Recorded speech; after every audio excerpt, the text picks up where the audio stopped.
Hello दोस्तों, कैसे हैं आप। आज हम अकबर बीरबल की दिलचस्प कहानी सुनेंगे, पर पहले आप इस चैनल को सब्सक्राइब करिए और बेल आइकॉन को दबाएं। तो शुरू करते हैं कहानी को।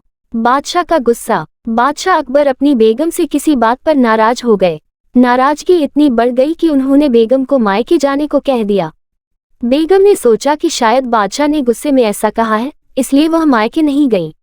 जब बादशाह ने देखा कि बेगम अभी तक मायके नहीं गई है, तो उन्होंने गुस्से में कहा, तुम अभी तक यहीं हो, गई नहीं, सुबह होते ही अपने मायके चली जाना वरना अच्छा न होगा।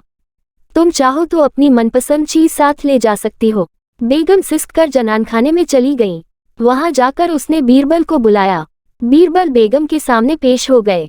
बेगम ने बादशाह की नाराजगी के बारे में बताया और उनके हुक्म को भी बता दिया।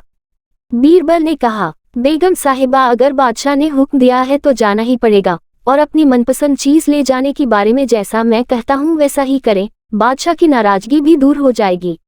बेगम ने बीरबल ने कहे अनुसार बादशाह को रात में नींद की दवा दे दी और उन्हें नींद में ही पालकी में डालकर अपने साथ मायके ले आई और एक सुसज्जित शयन कक्ष में सुला दिया।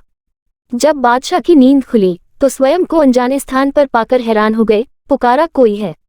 उनकी बेगम साहिबा उपस्थित हुई। बेगम को वहां देखकर वे समझ गए कि वे अपनी ससुराल में हैं। उन्होंने गुस्से से पूछा, तुम हमें भी यहाँ ले आई, इतनी बड़ी गुस्ताखी कर डाली। तो बेगम ने कहा, मेरे सरताज, आपने ही तो कहा था कि अपनी मनपसंद चीज ले जाना, इसलिए आपको ले आई। यह सुनकर बादशाह का गुस्सा गया। बादशाह मुस्कुराकर बोले, जरूर तुम्हें यह तरकीब बीरबल ने ही बताई होगी। बेगम ने हामी भरते हुए सिर हिला दिया।